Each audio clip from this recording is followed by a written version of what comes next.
Okay, so we're going to talk about the first 2 years of life, the social aspect of it. And you may think that there really isn't a social aspect of it, but the bottom line is that a lot of people impact the first 2 years of your life, and your emotions will actually change on a month-to-month basis. So, birth, we can see distress and contentment. So, your emotions are not really all that. You don't have a wide array of emotions at this point.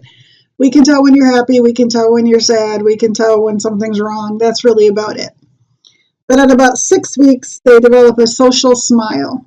So they see humans, they see faces, and they may smile and become happy. At about 3 months, that's when laughter develops and they start to get curious about things. And they may need to or start to look around their surroundings, even though they can't really see all that great yet, but they'll start to develop that curiosity. At about 4 months, this is when they have full responsive smiles. So this isn't like the social smile where they just see anybody and smile. This is actually a response. So they smile when they see their mom or their dad or somebody they recognize. Between 4 and 8 months, anger starts to develop. About 9 to 14 months, they start to have a fear of social events, and now they may be wary of strangers. They don't laugh and smile at everybody that they see. They may don't like separation from their caregiver, whoever that may be, and you'll notice it really a lot here. At about 12 months, they start to get afraid of unexpected sights and sounds, so they'll start jumping if they hear something they don't expect or see something that they don't expect.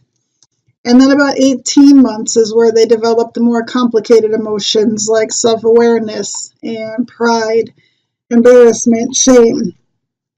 So it goes from initially they're just reactive, basic instincts, basic impulses, to becoming complex actual emotions. So early on, you have a high emotional responsiveness, especially when it comes to pain and pleasure. And then crying, you have typical crying where they're hurt or they're hungry. Maybe they get scared or they're really tired. Colic is a step above that. Colic is when they have this uncontrollable crying and you cannot console them. Colic usually means that they can't sleep, and a lot of times it's from acid reflux because they do not know how to swallow properly. They can't. Their swallowing mechanism hasn't fully matured yet. And then, of course, we have excessive crying. But the uncontrolled crying and colic oftentimes is a digestive issue. So we already said about 6 weeks they have that social smile, so they see a human face and they smile. It's not that they're smiling at anybody in particular, they're just smiling because they see someone. 3 to 4 months laughter, it often emerges as a curiosity, so they get curious about something very briefly, and then some other emotion will take over, they'll start laughing. Anger is first expressed about 6 months. And initially, it's a healthy response from frustration. They restricted from movement, or they, aren't getting what they want or need, so they get frustrated, so they might get angry. But it's when this anger isn't controlled eventually that problems arise, and we'll talk about that later on. Sadness can indicate withdrawal. Oftentimes it's accompanied by an increase in the production of cortisol. Cortisol is a hormone that we will talk about a lot this semester because cortisol is the stress hormone. So oftentimes they get sad if they're under stress. So if they experience something that's very stressful, they're not sure how to handle stress because they're infants still, so they get really sad. So they might laugh loudly if something is really unfamiliar or surprising to them. And then if they are going through stress, they may get sad. They actually did some research and they found that sad and angry infants that have depressed mothers become fearful as toddlers. So again, it kind of goes with that depression, the postpartum depression. We want to make sure that that gets addressed properly and treated. Fear emerges about 9 months, and usually it's in response to things or situations or certain people, so things that they don't have experience for or with. As you can see, that little baby sitting on Santa's lap looks a little scared, and again, it's because they don't have any experience with Santa. So the mom passes him off to Santa, and he gets a little freaked out. Stranger wariness occurs when the infant no longer smiles at friendly faces, but actually cries and looks frightened if they get too close to an unfamiliar person. So like Santa again. So they do not know Santa. They do not know who this person that their mom handed them off to or their caregiver handed them off to. So it's kind of scary to them. Now this is different from separation anxiety. Separation anxiety occurs when a familiar caregiver leaves, and they can either get really sad and cry or are distraught, they don't know what to do with themselves, or actually angry as well. The problem with separation anxiety is it's completely normal initially, but if it stays really strong after about the age of 3, they might start to consider it an emotional disorder. And if it stays longer than that, it could definitely become an emotional disorder and should be checked into. So as the infant develops and becomes a toddler, anger and fear start to become less frequent and more focused. So now they're afraid of things they should be afraid of. And they get angry at particular things as opposed to just being frustrated in general. They get angry at something. Laughing and crying can become louder and more discriminating, so you can kind of start telling. Sometimes when babies start crying or laughing, one turns into the other, and you're not really sure if they're laughing or crying. As they get older, you can tell which one it is. And this is also the point where temper tantrums may appear.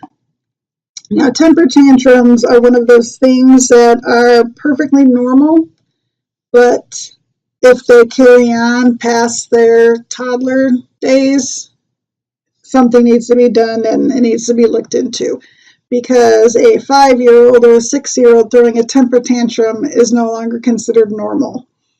It's just like stranger weariness. This is normal at about the age of 1. But if parents are anxious and show this to their toddler may actually grow up fearing new people. So it's important for parents to put their toddlers at ease, to comfort them.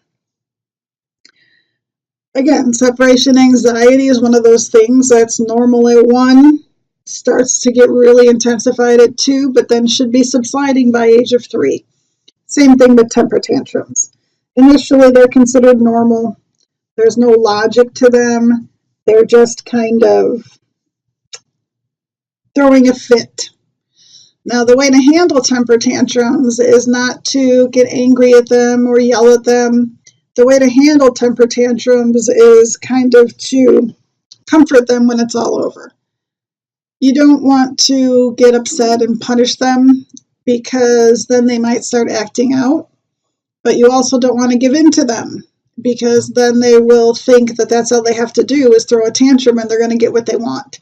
So you just kind of want to wait till it subsides and then make sure that you comfort them in a helpful way.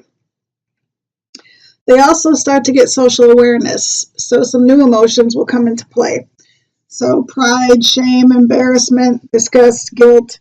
Again, these are all complex emotions. So we go from reactive to more complex.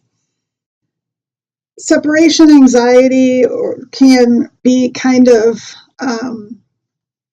negated a little bit if they have something they're comfortable with. Like some children will have a favorite blanket. My daughter had Monkey and Puppy that she took with her everywhere. A lot of children have a favorite blanket. And if they take that with them, it kind of calms them. So they're not as weary. And then as these new emotions start to develop, they start to actually get more complex and more involved. So self-awareness starts to develop, as I said, and this is the realization that they are an individual whose body, minds, and actions are separate from other people. So they actually start to become aware that they are different. They're themselves. And the mirror recognition was an experiment that was done by Lewis and Brooks. And basically what they found was that they took babies ages 9 to 24 months and they put a dot of blush on their noses. And if the baby was less than 12 months old, none of them reacted as if they knew it was on them. So they would look in the mirror and kind of touch the mirror as opposed to touching their nose. And 15 to 24 months old touch their noses to try to find out what was put on them. So that kind of tells you they're aware that they are selves, they are individuals, they're aware that they're looking at themselves in the mirror and what did you just put on my nose, as opposed to anyone younger than 12 months old had no idea that the mark was even on them. So all reactions begin at birth. The brain is a plastic thing that can grow and develop and mature, and actually doesn't fully mature until you're about 20. So synapses, remember, those are the gaps between neurons, the spaces between neurons. Dendrites are the incoming, they come out from the cell body and they get messages incoming. And the growth of these synapses and dendrites is actually related to how our emotions become more complex and how we can express them better. And it's a result of both past experiences and ongoing maturation. So experience has a lot to do with who we become. What we experience may impact our future behavior. What we experience may impact our future cognition, so our thought processes. And as I said, the brain is constantly maturing all the way up until you're 20 years old. So that ongoing maturation in combination with the past experience is really going to determine who we end up to be. Culture, of course, kind of promotes specific connections between neurons and emotions. And when you are exposed to your particular culture, you are kind of showed the ways of that culture, and you kind of start to begin to shape who you are. So emotions are also affected by genes, hormones, and neurotransmitters. Hormones like cortisol, the stress hormone. Neurotransmitters that the nervous system uses to basically monitor our whole body. And then our genes, of course. So if you have an excessive fear or if you're under constant stress, it can actually harm the developing brain. So normally by the time a child is 4, they can regulate their emotions, but if they're not, then they could be under chronic stress, so something could be happening. Abuse is actually a form of chronic stress, and it could potentially damage the long-term the emotional development of a child. Oftentimes it creates the high levels of cortisol and can actually cause behavioral difficulties later on and impair the your emotional functions. So if there are high levels of cortisol, that is a definite signal that the child is under some sort of stress.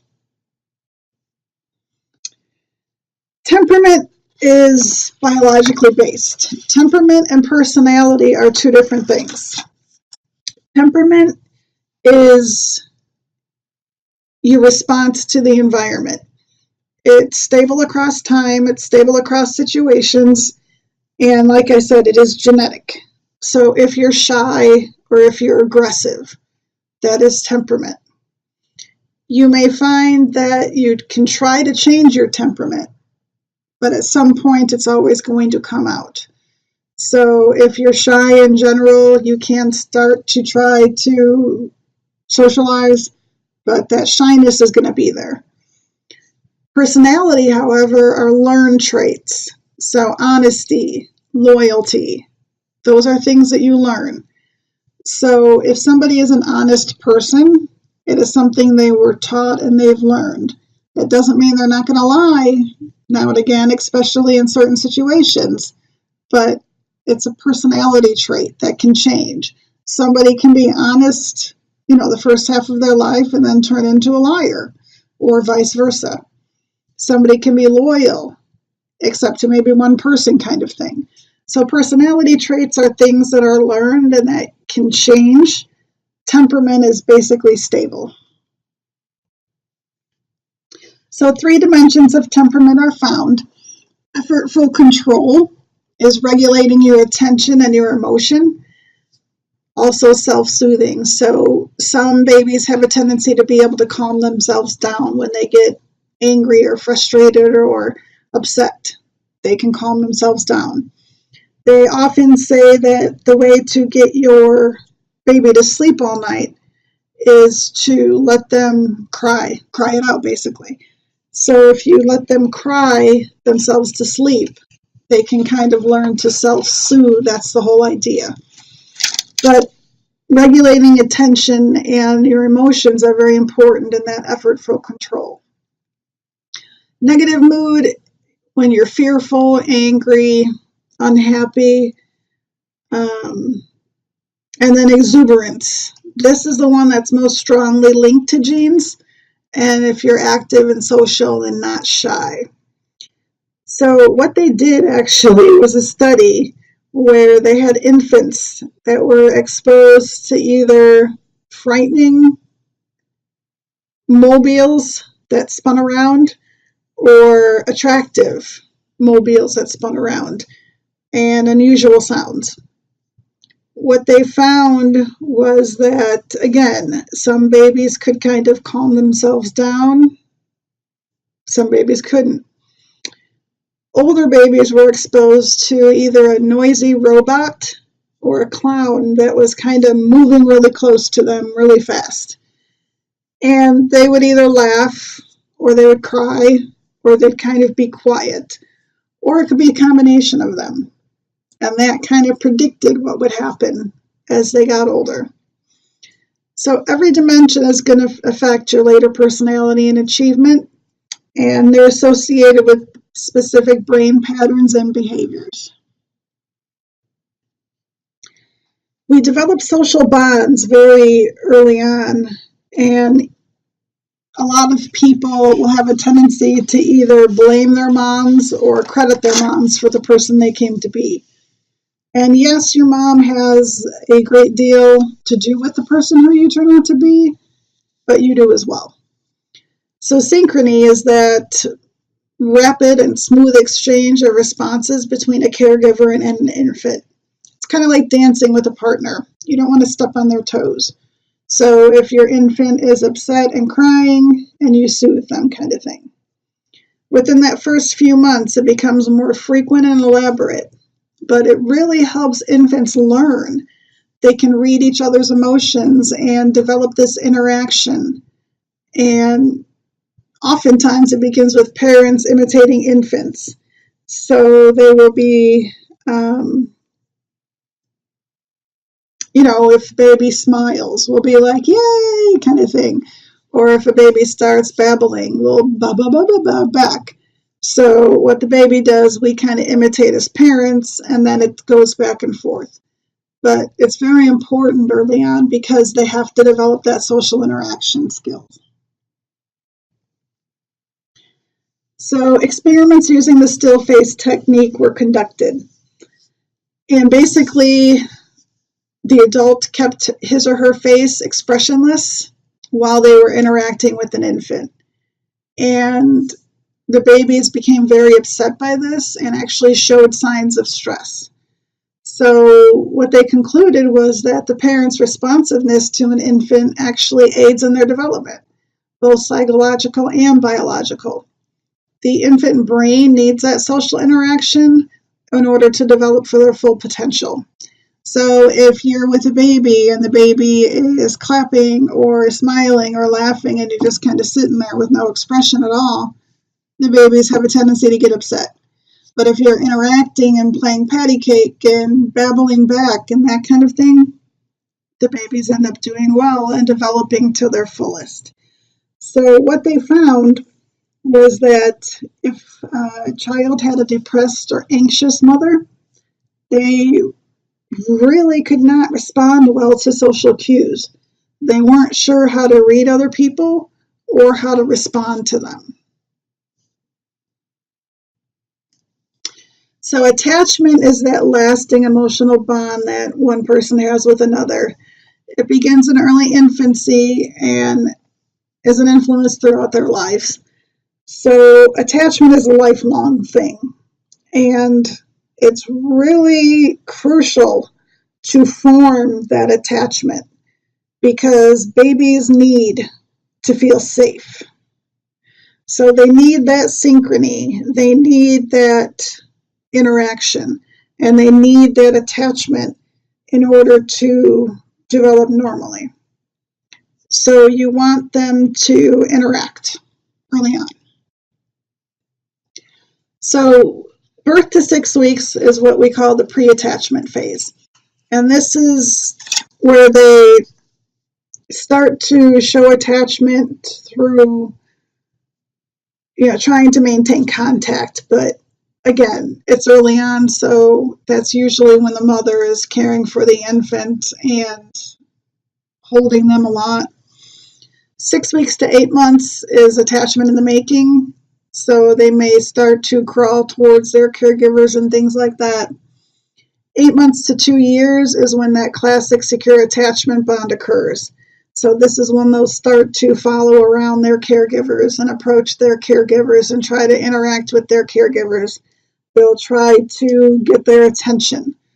They may cry if you go to the bathroom and close the door, or if there's a rear-facing car seat kind of thing.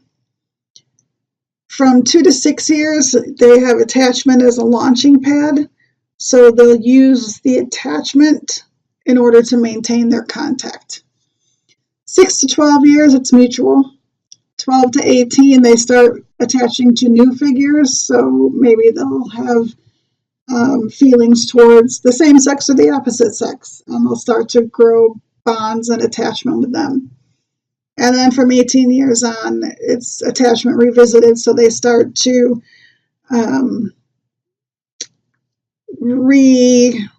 they make those bonds again, and they can make them stronger, or they kind of can move on depending.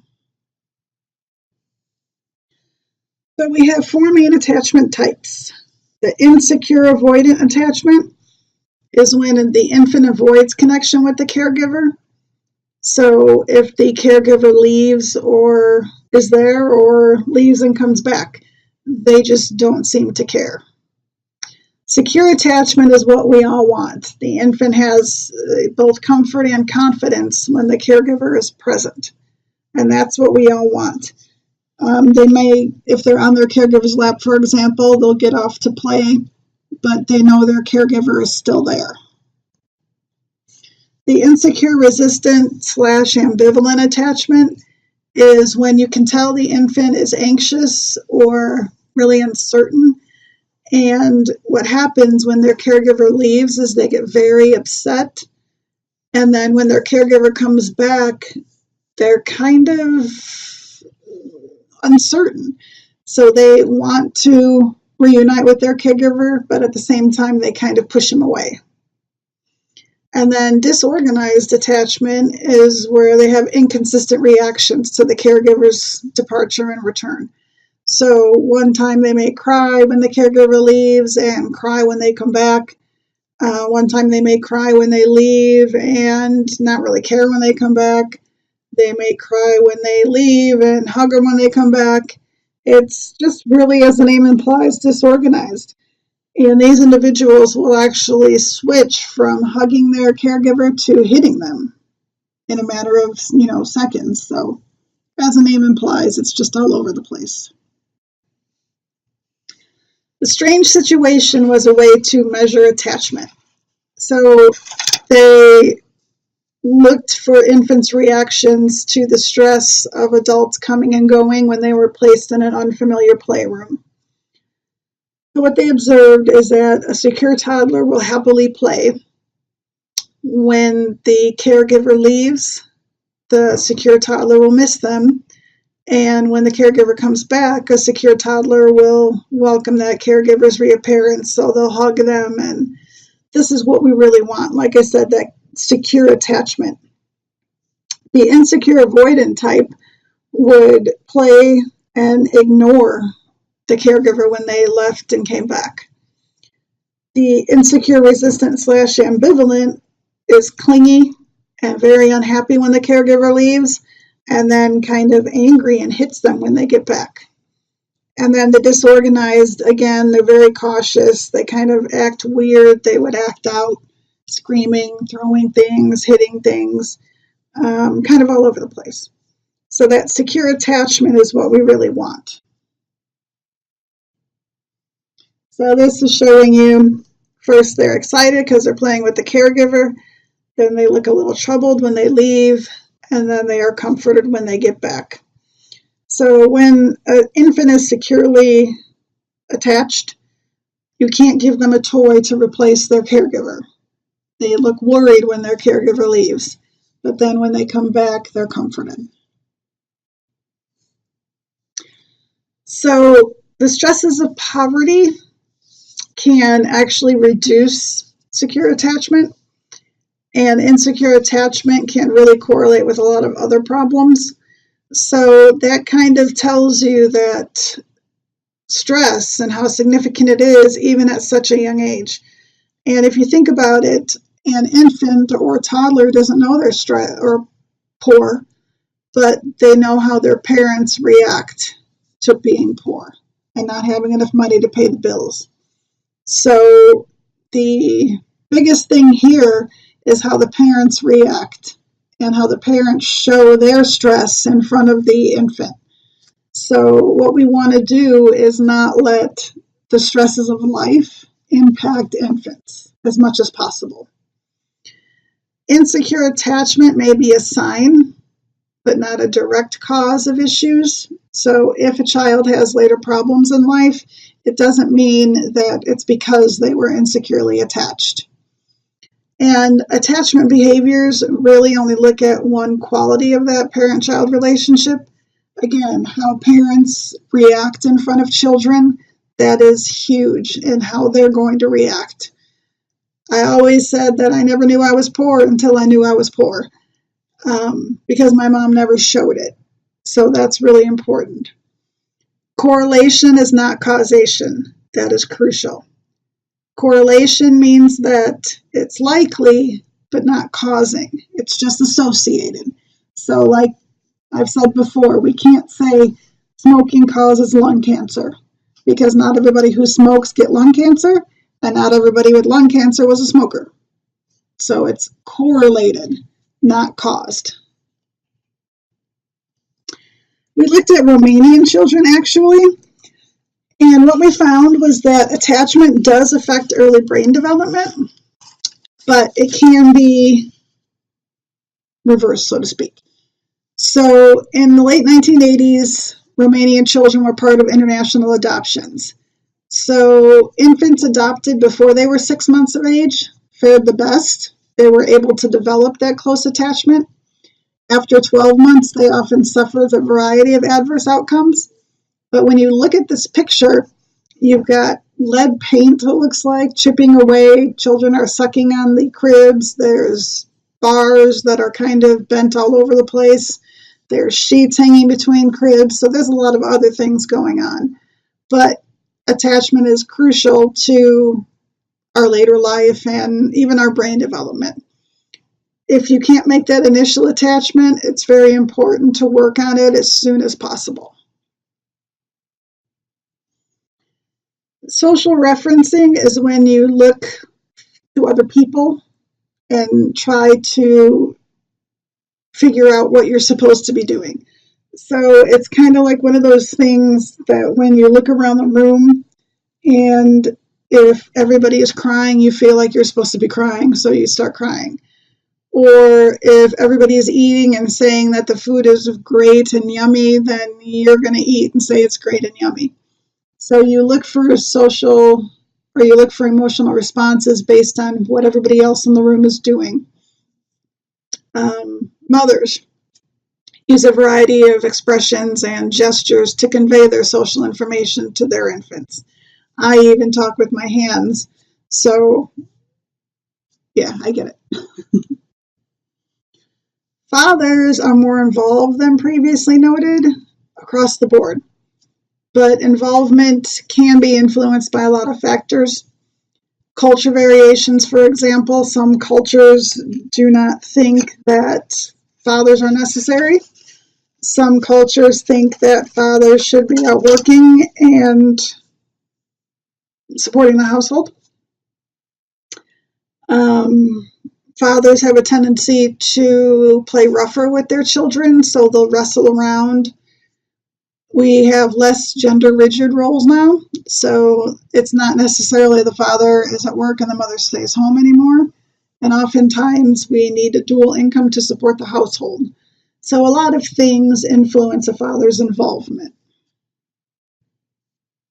So over the past 20 years, father-infant research has tried to answer 3 questions.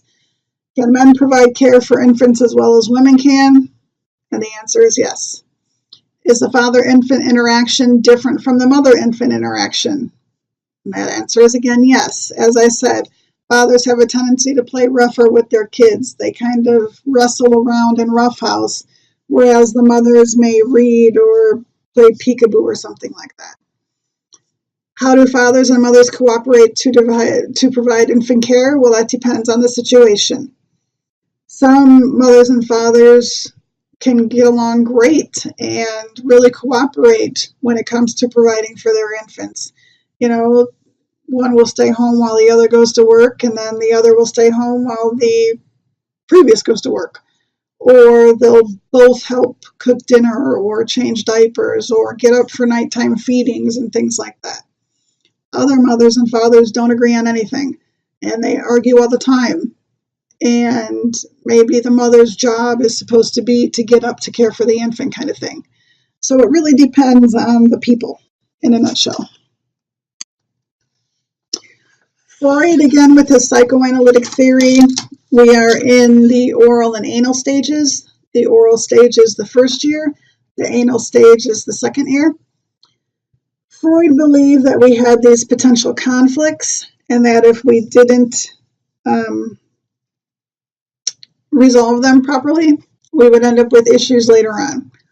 So if we didn't resolve the oral stage in our first year of life, we would become overeaters or we would talk all the time.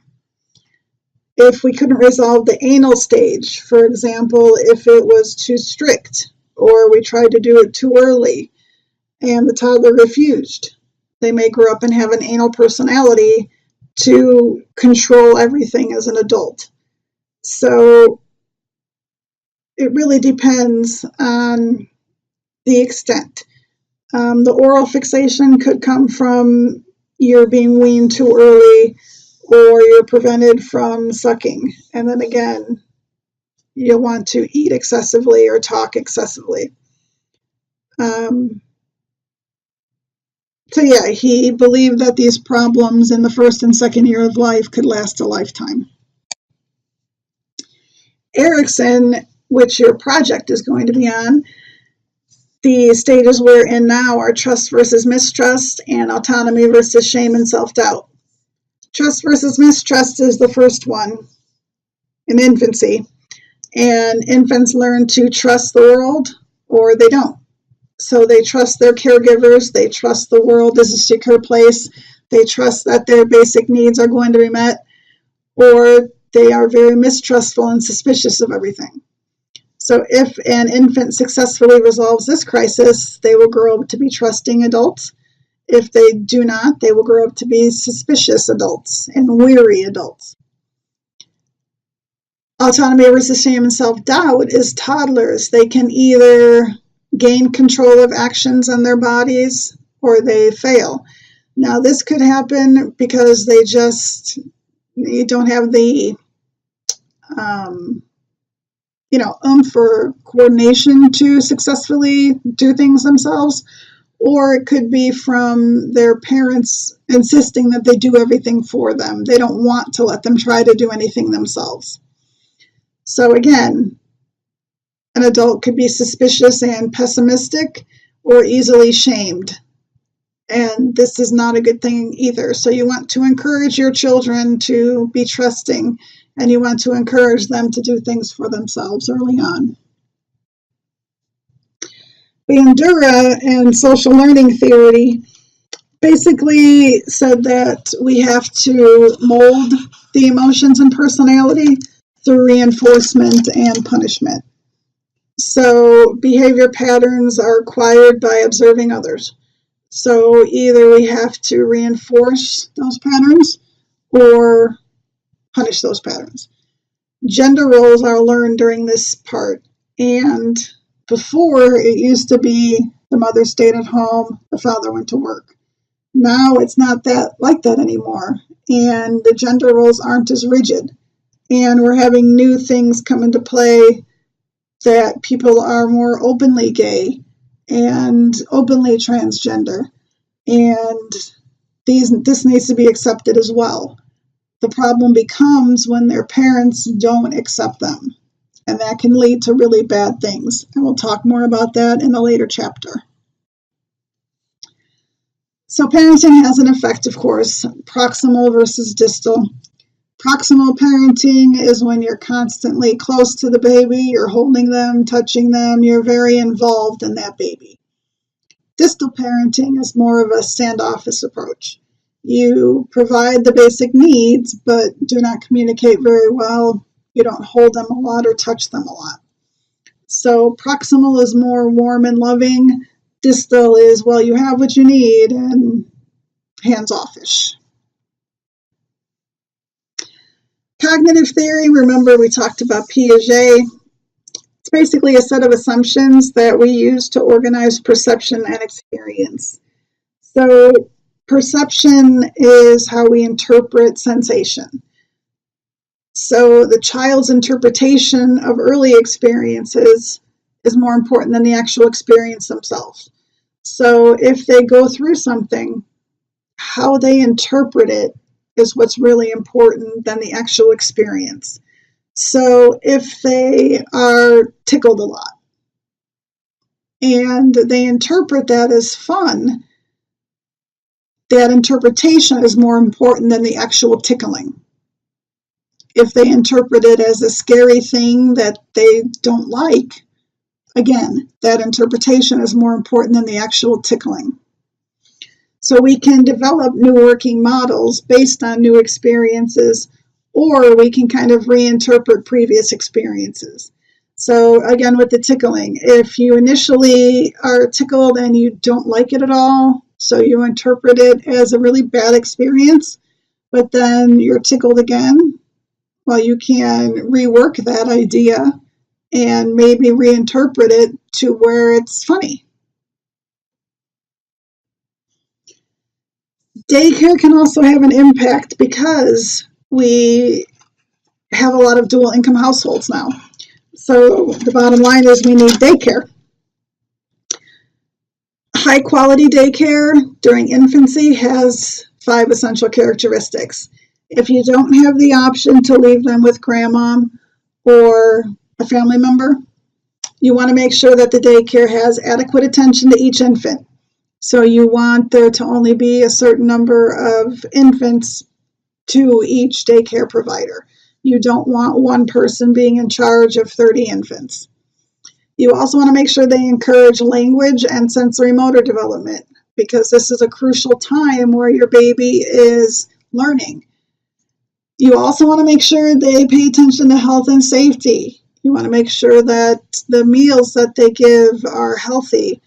You don't want them giving your 1-year-old a bunch of candy. You want to make sure that there's baby gates and stair gates and plug holders or whatever those are called. You want to make sure it's a safe place to leave your children. You want to make sure the caregivers are professional and certified. And you want to also make sure that they're warm and responsive.